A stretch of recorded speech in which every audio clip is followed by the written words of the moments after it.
I came back from living in America in 1980, and no, 1975 it was actually.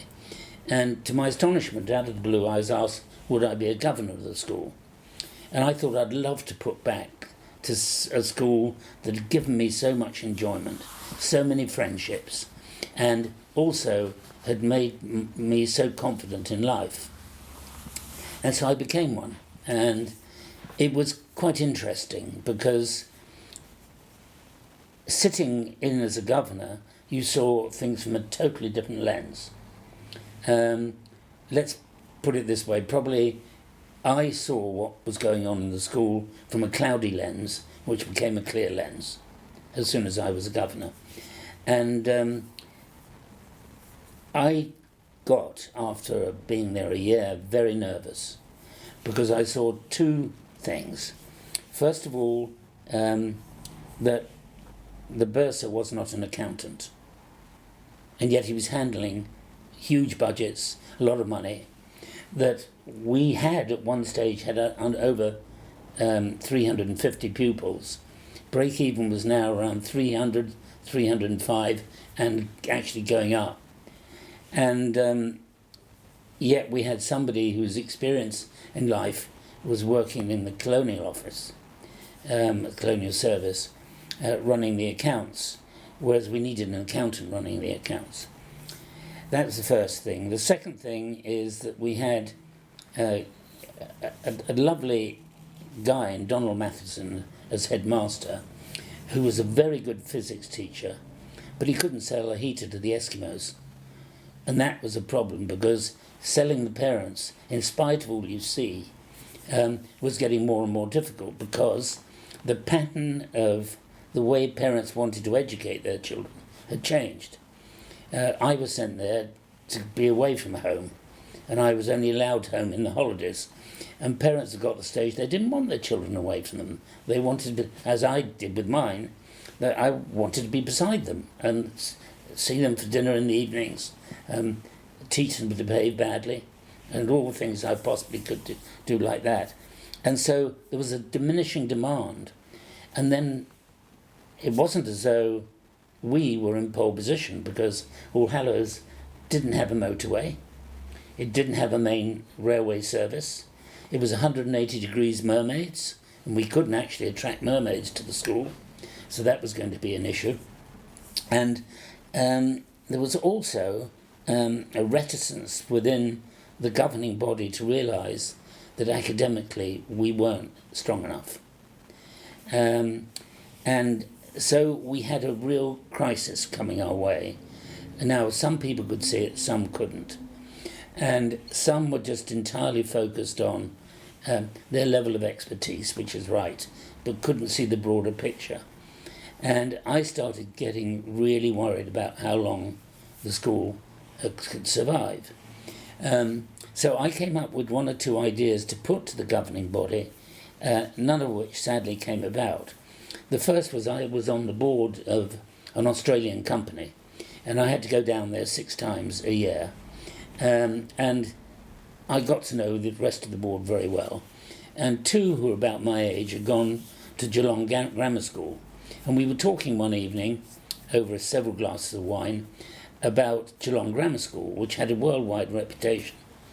And they said, well, it had an outward bound approach for 1 year while you were at the school, and they had actually got a branch in the outback where in year 9 you were sent to that branch, and you taught lessons there, but you basically were learning to live off the land and do adventurous things like that, and it really attracted a lot of people.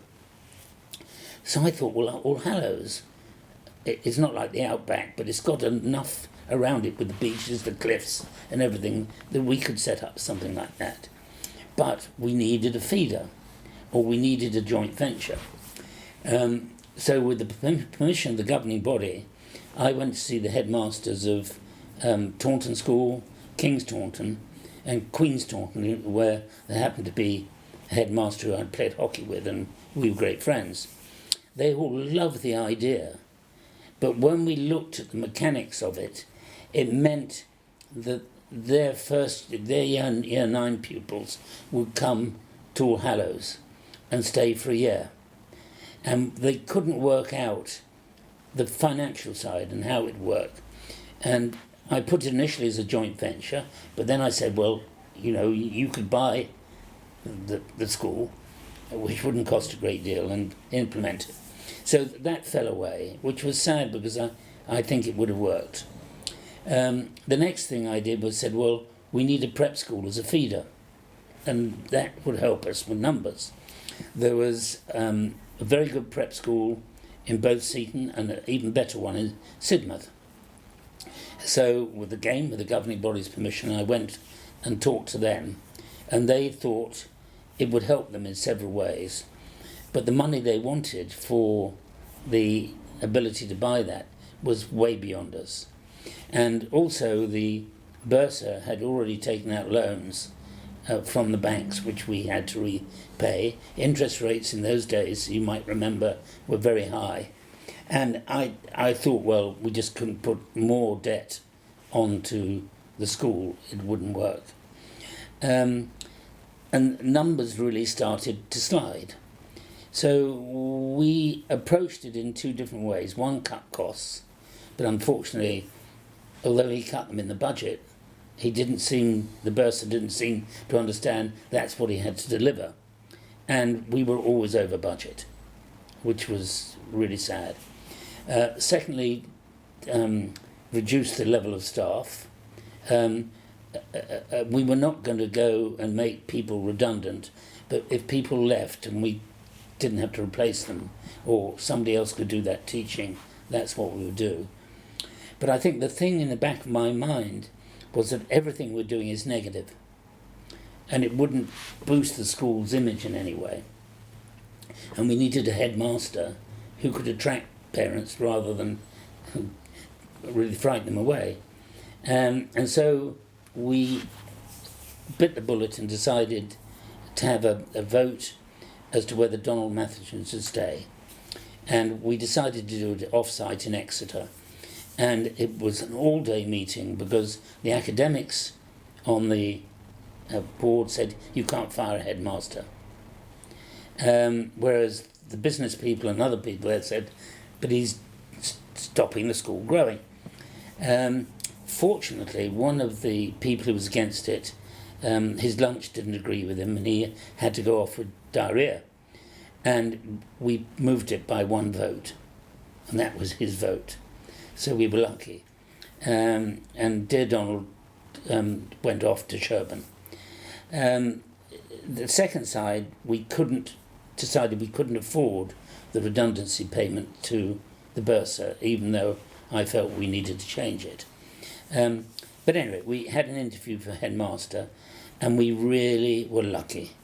We had 3 good candidates, but Peter Larkman was by far the best of the candidates.